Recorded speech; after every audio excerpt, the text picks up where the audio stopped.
Welcome to Marketing People Love. My name is Jacques Spitzer, and today I have Preston. Now, this is an entirely new series where we're going to talk to people who have built brands that really have made a difference. And he's going to share 3 of his big learning lessons from building Chubbies, a clothing brand that he helped take to a 9-figure exit and then a 10-figure IPO. And he has 3 nuggets, 3 thoughts that are absolutely transformative. And there's going to be zero fluff in this conversation. I'm talking no real, hey, how you doing? We're just going to jump straight into this. So Preston, welcome to Marketing People Love. And as we jump into this, I've already introed you to the audience. So we're going to go straight into the heart of this. I'm going to have you share the first of your 3 ahas as it comes to brand and its impact on business. So Preston, I asked you in advance of this to just really be thinking about 3 thoughts you had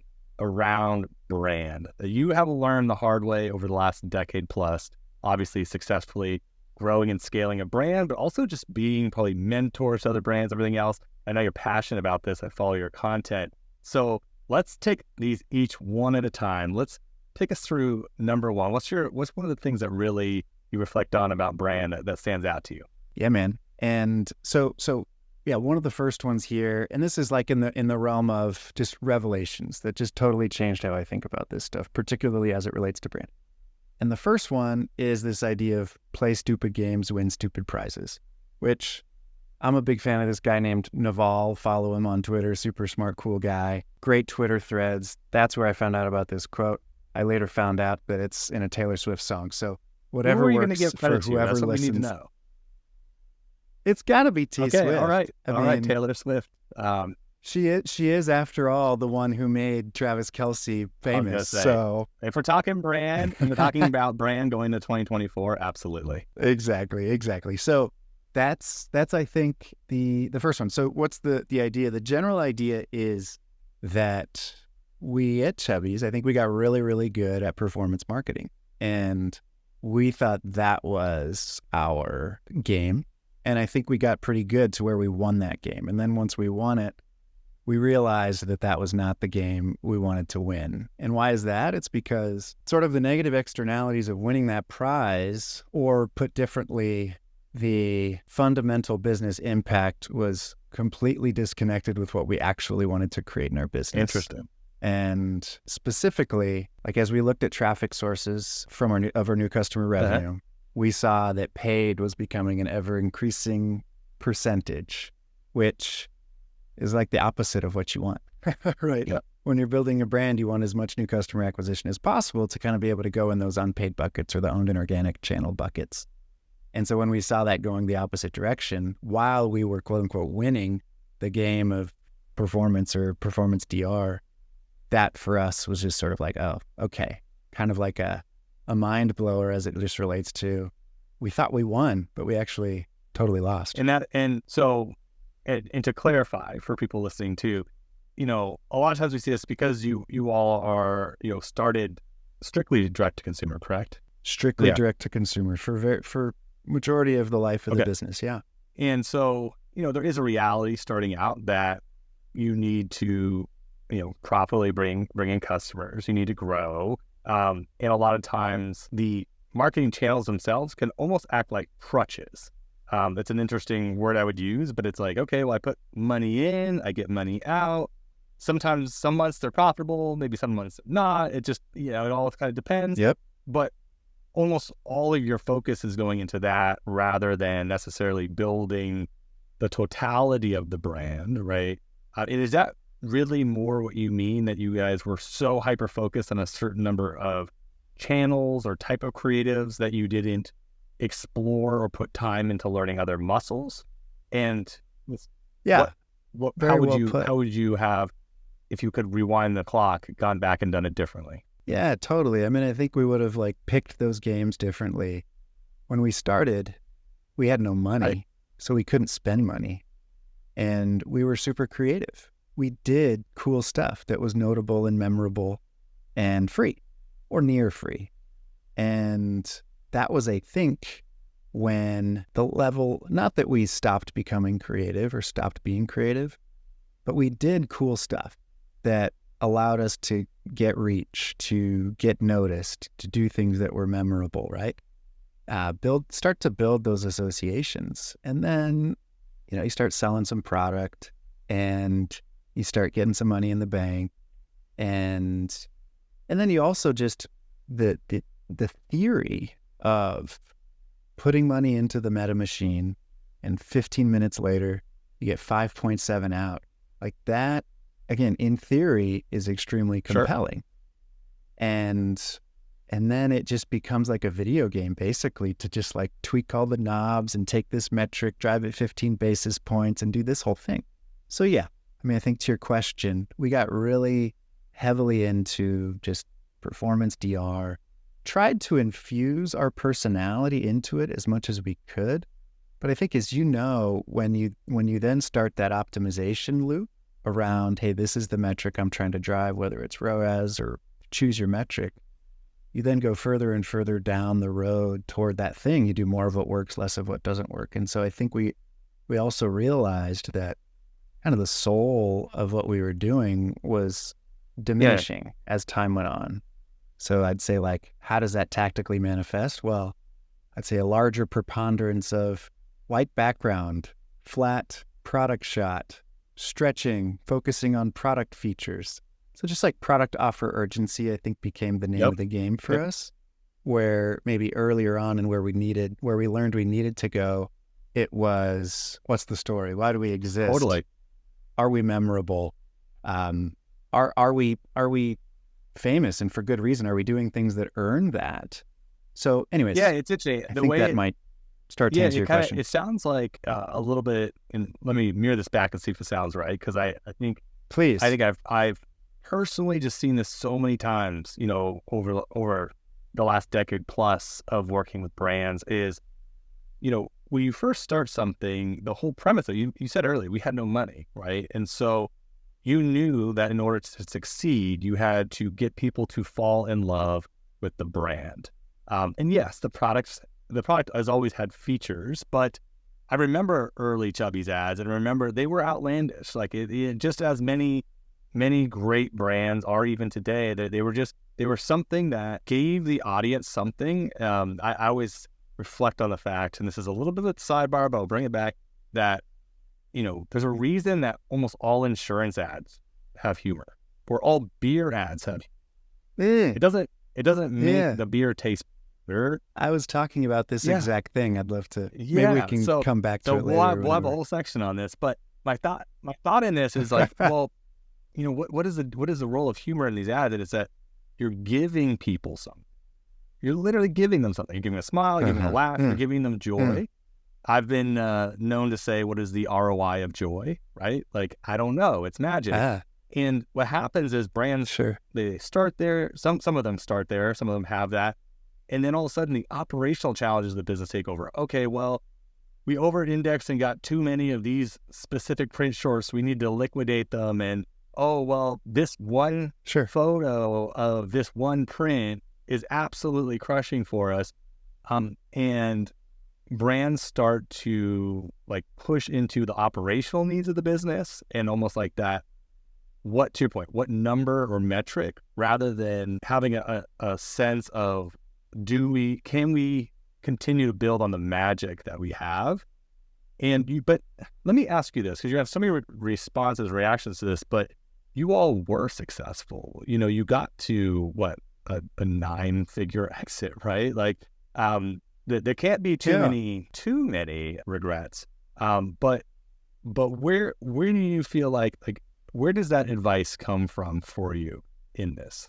Considering that on paper it was very, very successful, and I think you are very proud of what you built. Yeah, well said. And I should clarify. So our narrative was very much doing it wrong-ish. I mean, just like figuring it out. I tend to be very hyperbolic in the way I talk about this stuff now, but effectively doing it wrong for a long time. Let's say half the time or more than half the time.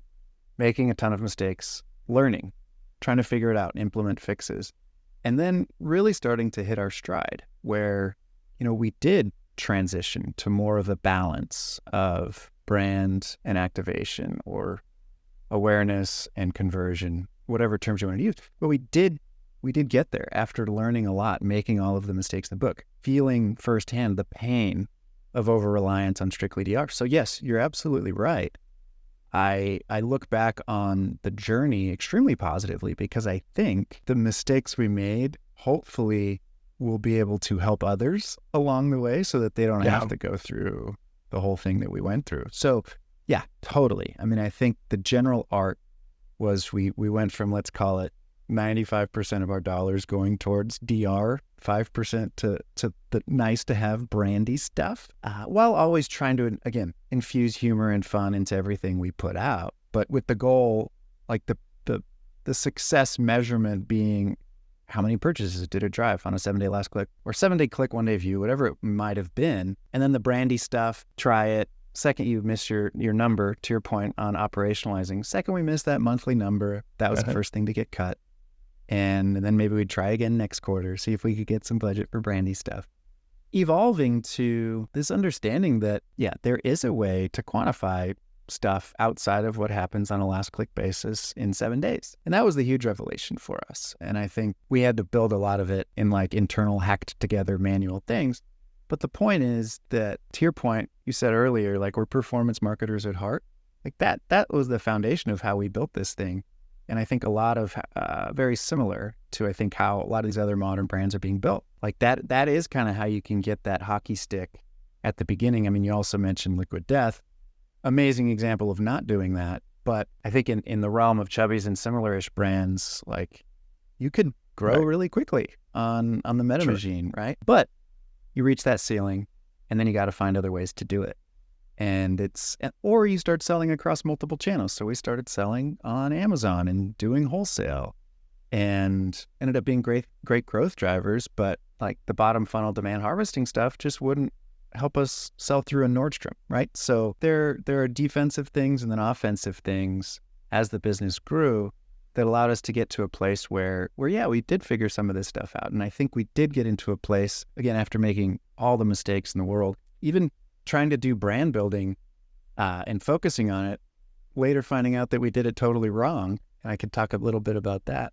But then I think getting to a place where we figured out, I think, how we could do it right. And I think it sort of like translated into or manifested into, for our D2C business, at least having some nice stats where it was like an increasing share of new customer acquisition or new customer revenue or new customer contribution dollars, which is where we really started to focus, coming from unpaid channels. So we kind of turned the ship around, as it were, which helped us, helped us be more immune to all of the issues with iOS 14, for instance, because the vast majority of what we were bringing in new customer wise was through owned and organic channels. So anyways, I should be clear there that there was this arc of making all the mistakes and then I think figuring out and getting to a nice balance of activation. And then before we move on to point number 2 that you have, what would you feel like are some yellow or red flags for anyone who's out there, they're running a brand, maybe they're at that anywhere between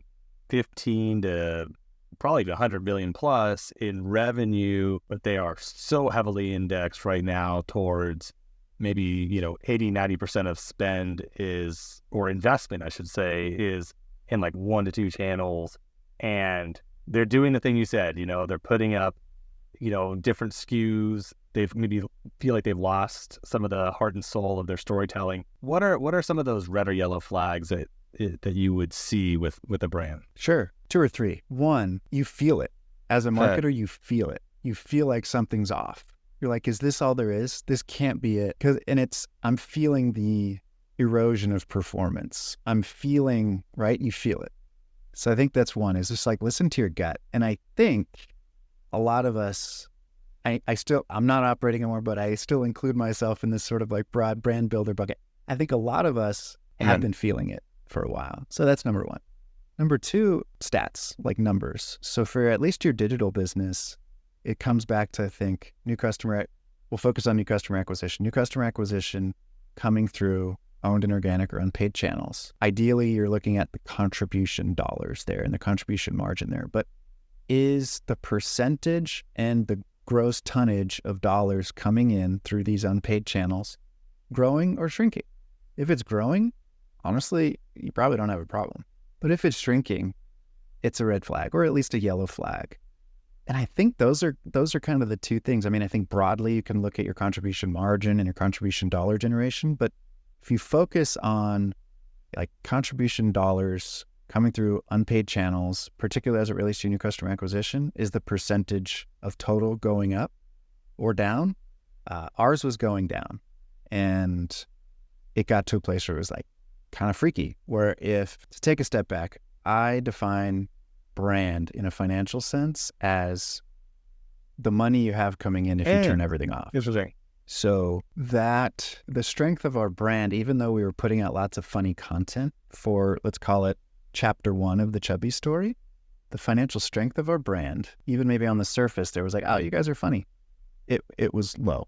It was a weak brand from a financial perspective, because so many stories of, I remember one, I was at a wedding in, I think it was like Boulder, Colorado. We were all at the pool, about to get our suits on for whatever, and get an email that like our account was not suspended, but maybe because I think our payment to Meta didn't hit in time, deliverability stopped. When ads deliverability stopped, our revenue stopped at the same time. And it was like all hands on deck. And that shouldn't be the case if you have a brand, right? I mean, if Coca-Cola turns off ads, I mean, they still have a pretty strong business, right? There's an erosion curve, of course, but I think that was sort of the big thing for us. And so maybe that's like number 3, like what do you have if you turned off everything? And if it's a massive drop to an uncomfortable level where you can't even cover your fixed costs, that's I'd say a red flag. Hit me with number 2 on your list of 3 brand topics. I've never been so excited. I asked you to this is like a whole new series that I cannot wait to hear what these 3 are. Next one I've got for you is a revelation around the 95/5 rule. What it is, what it means, how I was completely violating it for vast majority of my operating existence. I even know what the 95/5. There's so many rules out there. Is it the same thing as the 80/20 principle? I mean, there's so many principles. What's the 95/5? Exactly, 100%. And then, as I wrote about yesterday, there's also the 2.5 second rule. There's so many. Everything's got to be a rule. I mean, I'm still just trying to follow the 10 Commandments, and people are out here making 95/5 rules. 100%. Okay, so what? 100%. But it's got to be a rule. If it's not a rule, no one will listen to it. So the 95/5 rule is the general idea that, and it originally came up in a B2B context, but I think it's as applicable or more in a consumer context, where at any given time, 95% of your audience that you're talking to, that you're throwing ads in front of every single day, 95% of them are just not in the market to purchase your product at that given time. So 5%, some de minimis, right? Whether or not the number is 95/5, but a small percentage of folks are actually like, dude, I could use some tiny, bright, stretchy swim trunks today. I'm going on a whatever trip. But 95% of the people who are seeing our ads were like, okay, cool. Chubbies, I don't need them. Maybe I just got them. Maybe it's whatever. And so, okay, that's what the rule is. Then it's like, okay, what are the implications of that? Things are about to get real serious here. Like I'm kind of breathing heavy right now around this topic. So here we go. Then here we go. Dude. Yeah, I mean, it was kind of groundbreaking. It might be obvious to other people, but I'm not a classically trained marketer, and I don't think a lot of us are as brand builders. We're more sort of like entrepreneurs first and foremost, and we're just trying to figure it out. So when I looked at the fact that 95/5 was this rule in terms of like people who are interested in market, who I could like high probability of converting them. And then, so 5% of those folks are in market, but 95% of our ad budgets, we're targeting those 5%. It was like, what in the world? Something's not right? Something has to give. I like it's like I was following the opposite of the 95/5 rule, right? So then, okay, like implications of that, or like how that totally changed my thinking. Okay, how am I talking to those 95%? They're not going to respond to a picture of a product on a white background showing the stretchiness, and where I'm like, we're 6% Lycra. And then some other brand is like, we're 7 and we're $14 off today. 12 more minutes, come get it. Like, we're not competing on the logical, rational layer or level with 95% of the folks, right? So anyways, I was just sort of like, wow, that floored me. And I think it resonates with a lot of folks when it's just like, oh my gosh, I need to be taking a completely different approach with the vast majority of people. And it's hard, right? The theory, you're like, okay, checks out. But then when you're like, allocating more budget to just talking about my stuff to people and without the goal of it being like an immediate conversion, how am I going to justify that? And I will tell you, I feel like that's been a big part of what we have helped brands with over the last, especially 7 or so years. Yeah. Because a woman named Melissa Rosendahl said this, actually one of the podcast episodes. She's the CMO of ClickUp. She said, my job is to create a rent-to-own space in people's minds. And I love that saying. Yeah. Love because to your point, 95% of people are not in market right now. And so when we're creating our advertising, one of the most important metrics that we look at is just time spent with the brand. Because if you're not getting the time spent, people are not investing in time. And I remember, this has been the case with a lot of our brands, where I remember learning it kind of through the Dr. Squatch experience of watching, obviously, long-form video do so much damage, meaning in a positive way. Damage in the way that the tech bro, the media buyer bros would say crushing. But it's this concept that when you're introduced to the brand through a story, a longer story, it's just harder to forget about that brand, but maybe you don't buy then. A higher percentage of people might buy. But what happens next is really interesting, which is, we have what we call a buying event. So what will happen is someone might get a Dr. Squatch ad and they don't buy, right? And they don't buy and they don't buy, they don't buy. And then all of a sudden, like Q4 rolls around, they get some sort of $120 bundle offer and they buy $120 worth of product. Whereas like they bypass trial. They bypass like, oh, I'm going to buy a bar or two, right? And they just go straight to, I'm going to buy 120. Like we saw that this year with laundry sauce, for example. It's one of the brands we work with where, people are gifting laundry detergent, which blows my mind. But it's one of those things where there was a pent-up demand and all of the work that they'd put into that, that's not being driven by UGC. Yeah. Right? Like all the metrics point to the fact that we have a campaign that makes that rent-to-own space in people's minds. Then when those buying events happen, they activate and this is a little bit what you talk about the 95.5 too, is the Bader-Meinhof principle. Since you've dropped the 95.5, and that's that principle of like when you're not in market for something, you never notice it. And then as soon as you need a fridge, you see like every fridge ad, or like as soon as you're in market, you see every car ad, you notice them. Totally. And what people don't recognize with Meta is the second that you not only click, but watch an ad. But if I watch a supplement ad, just watch it for 20 seconds. All of a sudden I'm going to get every supplement company in the world coming at me. And so it like enhances that Bader-Meinhof principle, but like that 95.5 man is someone needs to shout that from the rooftop. So I'm glad you are. Did you make that up or did you find it somewhere? You found it. I found it. I found it by research. Yeah. I mean, just to throw some shout outs. Yeah. So this guy, so again, I'm not a classically trained marketer, but I have recently been just digging in on like all of the goats of marketing science, whether mostly on the academic side, but also from the practitioner side. So yeah, I'll just sort of like drop some names and people can like Google them as they see fit. One, and maybe this is obvious. So like if it's obvious to you all, whatever, but for me it's not.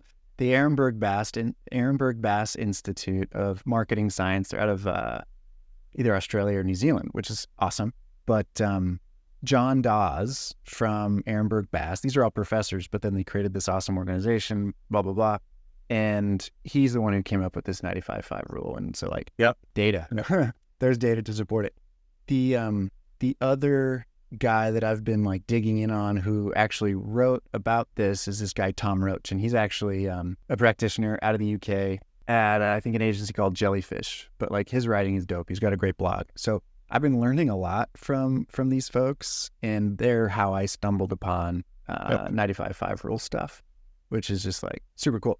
A lot of this stuff has just been placing a vocabulary on top of these things that as a marketer that's you it, feel, right? and you're like, Yeah. this I mean, is like, it's yeah, like, so it's like, yeah. I mean, I didn't know that there was a Bader-Meinhof principle. I never looked up the term. I Googled it right after 15 years of doing this, but I'm like, I know it's real. I've experienced it over and over. And so 95.5. I think it's a great question. When people are listening to this episode, they're gonna be in the beginning parts of 2024, and it's a great thing to take a step back and take stock of, like, how are we talking to the 95% of people that are not in market for a product right now in our advertising? I think it's a good exercise for anyone to do. Totally. Yeah. Because again, taking a step back, I was talking to 100% of my audience, assuming I just needed to convince them. Assuming, like, one of the ideas in the article I read about 95.5 rule is like this idea that you can't force people down the funnel. They're going to fall. Oh, that's so lovely. On their own time, right? So yeah, isn't it crazy? They're gonna glide. They're gonna make their way down. I guess they're gonna slide down. You know what's funny? It's actually jam them down. Even though I've been known to give other advice, which was, and I'm gonna say it out loud. I'm embarrassed to say because it's so aggressive. But I said, you can't. I said to her one time, you can't take a horse to water and make it drink, but you can hold its head under the water until it either drowns or drinks. And I don't really know where that's applicable, other than maybe in remarketing. But I like the concept. Maybe, that's why I say that, 'cause it's like falling through the funnel. Like, it just felt like falling in love, and it was just so beautiful. I was like, that's the total opposite of something I said. Yeah, I actually believe what you have to say, Preston. I believe that more than what I said. Yes, amazing. Oh, sorry, that was a weird detour, okay. but yeah, no, you're totally right. I mean, the first thing I was saying was like brute force, which is, like, as an entrepreneur, you're used to just pushing through things. So it totally makes sense. But yeah, that was the general idea. And I kind of like that. So then, okay, what are we then trying to do? One of the quotes I love is like, the brands that get remembered are the brands that get bought, right? So thinking about, what am I doing that is going to change how people think about me? But to get remembered, right? To change these memory structures. And it was just very refreshing when I got into this, because it was like, this is like why we started this business in the first place, started this brand in the first place, to do memorable stuff, right? To do bold, fun things that are like notable, right? Fundamentally, that's broadly the impact I think we wanted to have on the world when we set out, was just like, because I think you graduated in 2008 too. Like, we graduated in 2008. It was like not a primo time to try to get a job. I had so much trouble getting a job. And it was stressful, right? So like, that was I want to say scar, but let's say imprint on my mind. And we just wanted to be the opposite of that, like help. So like, levity, fun, weekend. But I don't know, like, I think we lost it for a bit. We're able to get it back later, but it was refreshing to start thinking about these things again. Totally. Unleashing the creativity, right? I mean, I think that's the thing that I think excites all of us, to the extent it's effective. But yes, unleashing the creativity, super fun. So it helped me come back to that, as you said, like, take that step back. So and think about it from a fresh perspective. We have gone over playing stupid games and winning stupid prizes, or silly games. I don't know which one it was, how aggressive we were. Yeah. Was it stupid or silly? Yeah. Okay, no. I wrote stupid. We'll keep it with stupid, unless silly, my son's listening, in which case, silly. Second one, 95.5. Preston, number 3 today. Yeah. What's your third brand? I mean, people that are listening to you, it's like, after hundreds of millions in sales, and after 10 plus, almost 15 years, you're just giving this away. God bless you. What's your third one? Oh my gosh, no, I mean, made all the mistakes in the book. So third one, I think harkens to 1 and 2 a bit, but like, just to drive it home, like, one of the biggest revelations for us, I should say, was the financial impact of brand building can be measured. It's not like this holy grail thing where, what is it? The Wanamaker problem, where he's like, I know 50% of my ad dollars are wasted. I've heard just that don't know which 50%. so many times in my life. Like that. So many times. Yeah, totally. And I learned they call it the Wanamaker problem. This guy, John Wanamaker, I guess he was a shop owner, And I don't know why. Either way, I had no idea where it came from. Now you know. The more you know. But that's what I grew up thinking. And then when I got into the game or whatever, I was like, those brand marketers, they're a bunch of dummies. They don't know what they're talking about. They've never seen Power Editor, or they've never seen Ads Manager. They don't know all these stats that you can get, blah, blah. So then it was that arc of realizing, man, I was the dumb one. People have been building brands for hundreds and hundreds of years, right? There have been brands that have been around for generations. There have been brands that have been around for longer than this country. And who am I to think that I'm smarter than everyone else? So anyways, that's where I kind of started. And I was like, you can't measure this stuff. And so therefore I'm not going to do it, because I'm not going to just light money on fire. We don't have the ability to do that. But then, like I was talking about earlier, like we got to a pretty existential place where reached the ceiling of DR only, or started selling across multiple channels. So we were kind of like forced into it. But we couldn't allow ourselves to just like go out and not know what we were buying with a dollar that we were spending, right? So it was very much like we got to the heart of figure every this out. CFO across America right now. And before you reveal what you feel like was the revelation answer, I just want to tell you this quick story, because I feel like it's almost the same idea. My son's 8, and I was driving him to school the other day. And Nice. I said, Dad, can you buy magic? I was like, what do you mean? He goes, well, can you buy it? I'm like, you mean like magic tricks? He goes, no, can you buy magic? And I was like, you mean like magic? He's like, yeah, like Santa's magic. Can you buy that magic? I'm like, where would you think that you could buy that, buddy? He's like, I don't know, Amazon? And I'm like, God bless Amazon that my son thinks he can just 2-day prime order magic. And so then we had a whole conversation around the fact that we all have magic inside of us, and we can therefore, we have the ability to create magic. And it was a beautiful discussion. But the reason I bring up this conversation, I feel like you saying we can measure brand is almost as crazy to most people as hearing, can I buy magic? I'm just gonna make that connection right now. Like, that's where my mind went. Like, it's that, like, what do you mean? How do you quantify it? So, Preston, I'm literally, instead of asking you how do you measure brand impact, I'm going to ask instead, how do you capture magic? Because it's the same thing. It's the same. It's so funny. Such an awesome question. Yeah. And it totally makes sense why you would ask it. Like, because I want more magic. I want infinite magic. Like, can I just buy it? So I love that. That's so good. So like because like, I think tactics are going to be somewhat brand specific, but frameworks I think will be sort of like broadly applicable. And I'll start with the story maybe that I was referencing earlier on in the call, where we started just like the TLDRs, we did brand building wrong for a year. So what do I mean by that? And that was instrumental in helping us figure out how to do it.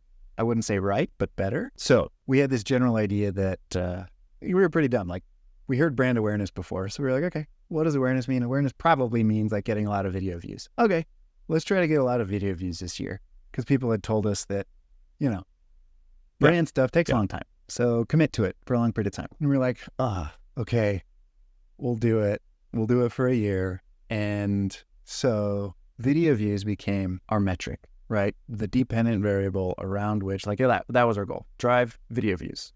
Figure out how to do that. And so we got good at that. Like, that was the thing that we then focused on. We took a lot of shots on goal.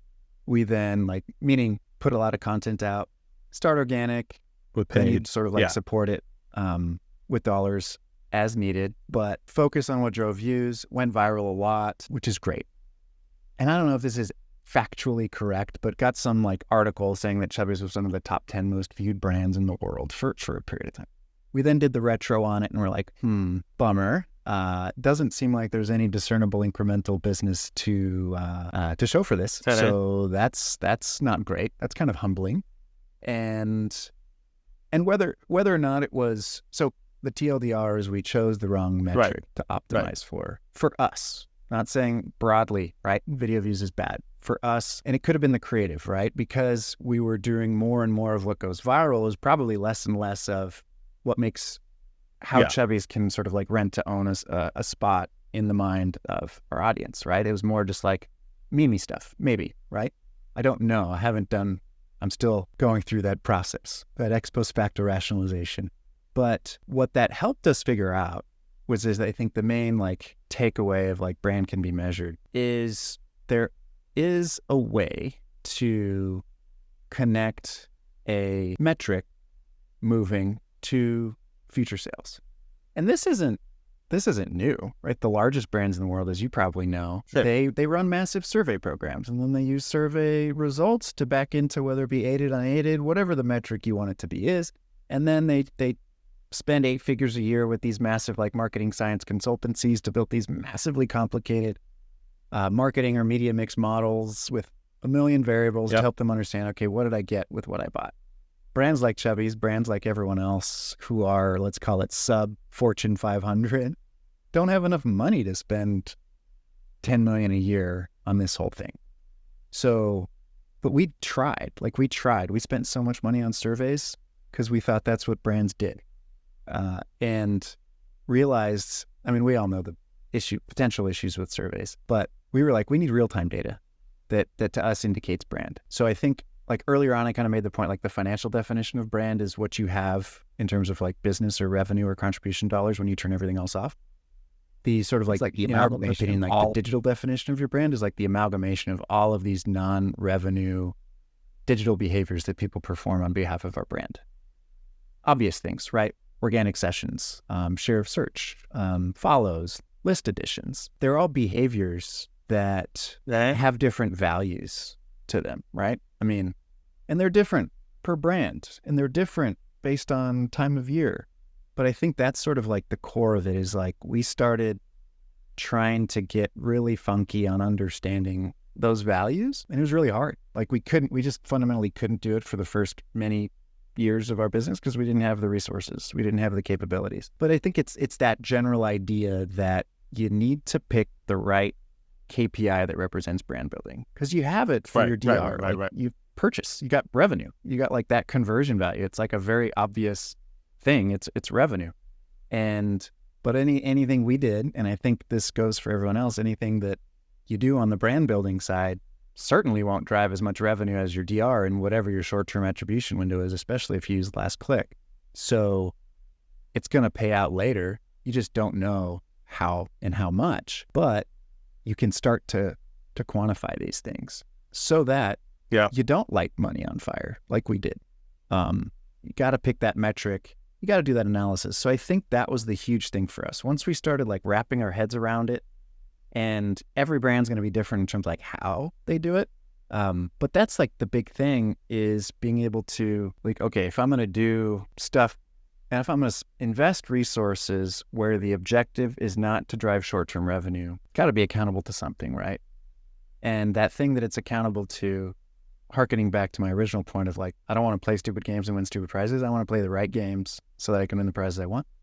I got to pick that correct metric that I'm looking to drive. So whether it's us doing it in-house or us working with agency partners, we got to like focus on that correct metric that we then can confidently tie to whether it be like 90-day contribution dollars or something like that. But anyways, broadly, it was that idea of like getting away from surveys, getting digital, figuring out how to value these metrics and then having them be the thing that you drive all of your brand building stuff to increase. And so then once we were able to do that, then we were talking about one of the red flags being an increasing percentage of new customer acquisition coming through paid channels. Started to reverse that trend. Yeah. Where more of it was coming through owned and organic.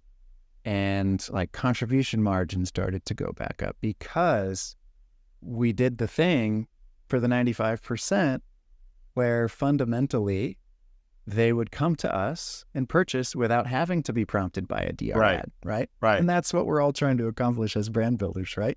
We want to spend our way out of the need to spend on performance, right?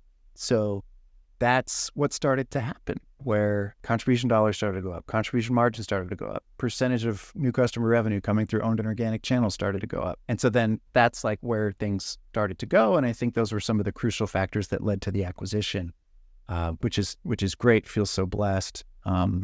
Totally fortunate to have that happen. So yeah, I think that was the key. I think one of the most key revelations for us was like, you can apply a performance lens to brand building. Yeah. And I mean, you could literally either write a book on that and so then it's like, or okay. start consulting on that. And I think almost every brand would be interested in it because, to your point, I've noticed over time, it's a weird anecdotal thing that actually matters, which is I've noticed with our work, whether it's our work for Dr. Squatch or Native or Lumi or like any of these brands that, now Laundry Sauce. And the reason I bring that up is people will be like, oh, what do you do? I'm like, well, I run a brand advertising. Oh, who do you work with?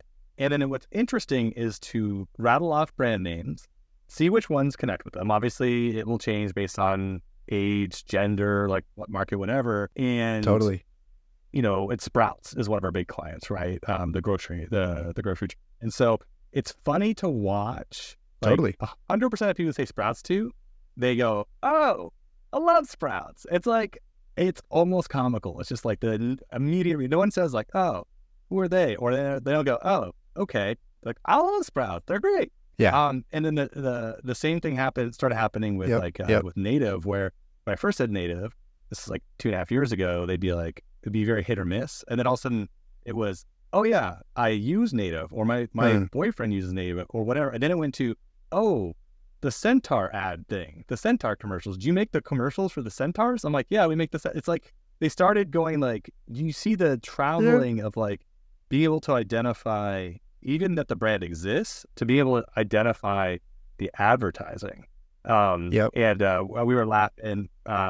Scott Eastwood was in one of our recent ads for Laundry Sauce, the movie star, and he said he valeted. Nice, yeah. I hope he's not embarrassed for me telling a story. Yeah. He let me know that he valeted his car the other day, and he got out of the car, and the valet was like, "You're the guy from the laundry ads."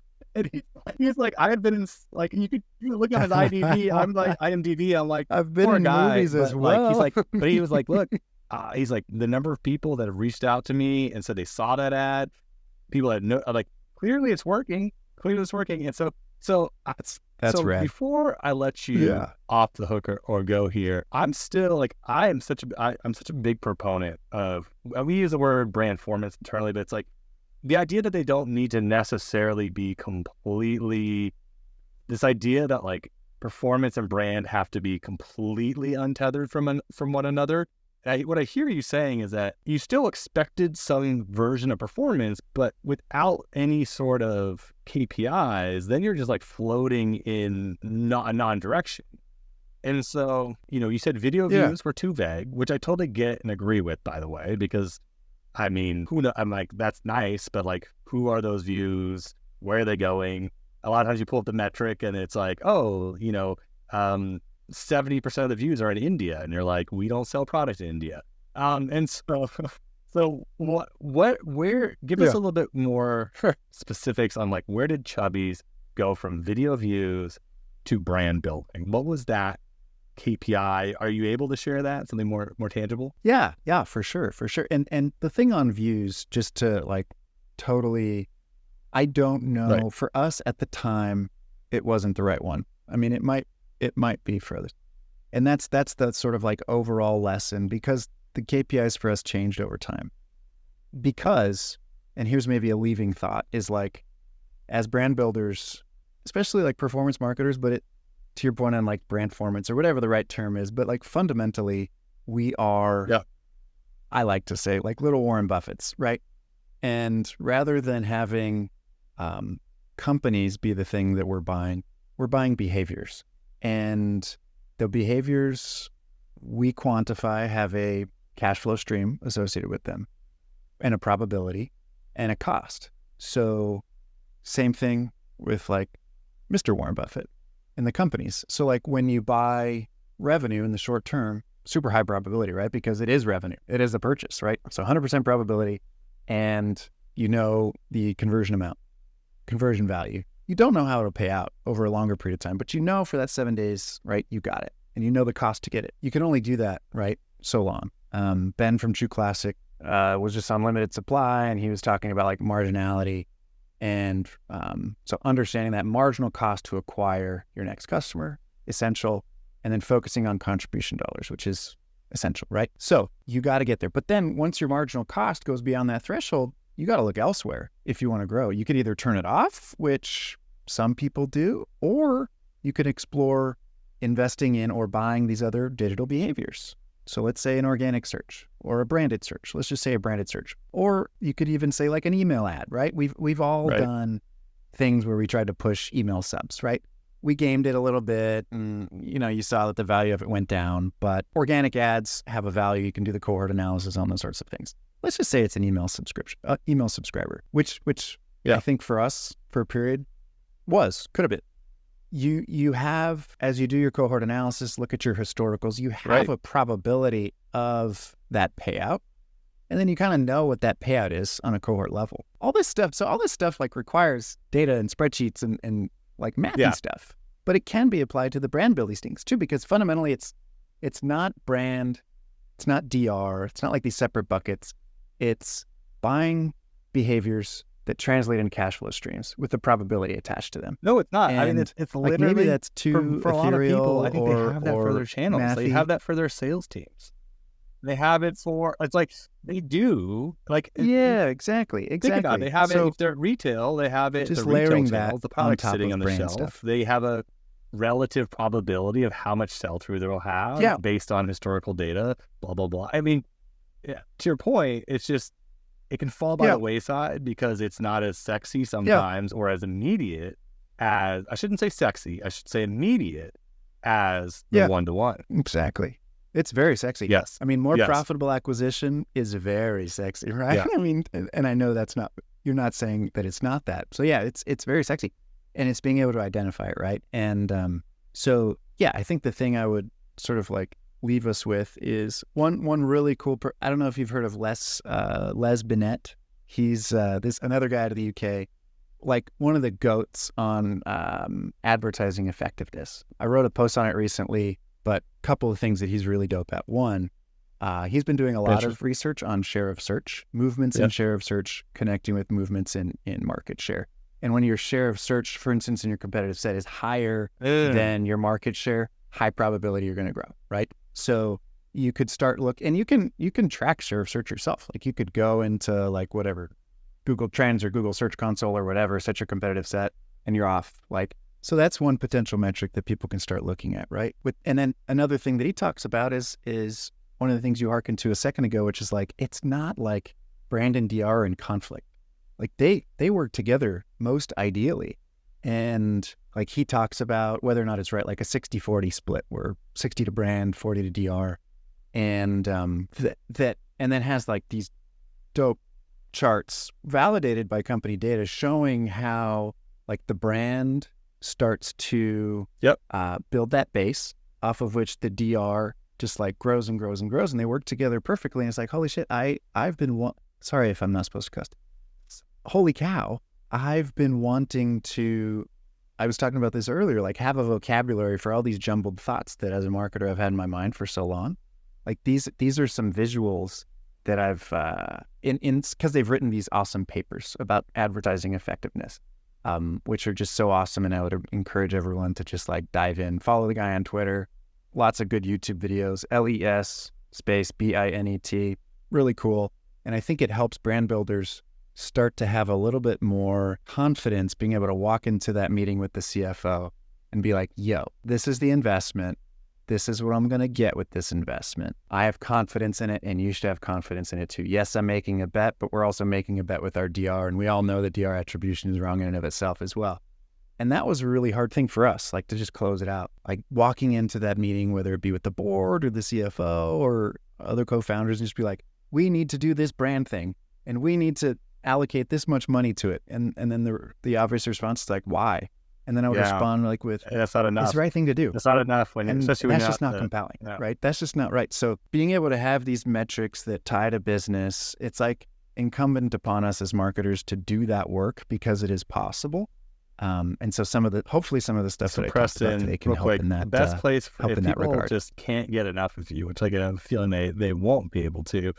Where's the best place to get more of your content? I know LinkedIn is a place for active. Anywhere else? Okay, well, find them on LinkedIn. Don't try to sell me SaaS. I only do one thing. And thank you for being with us here, Preston. if you enjoyed this episode, if you enjoyed this shit, because he already said shit, so now it's already an explicit episode. There's going to be a next little E next to it. If you enjoyed this shit, make sure that you subscribe, because we're going to have other brand building experts as part of the series. Preston, you were brave to be the first. Appreciate your time, man. This has been great.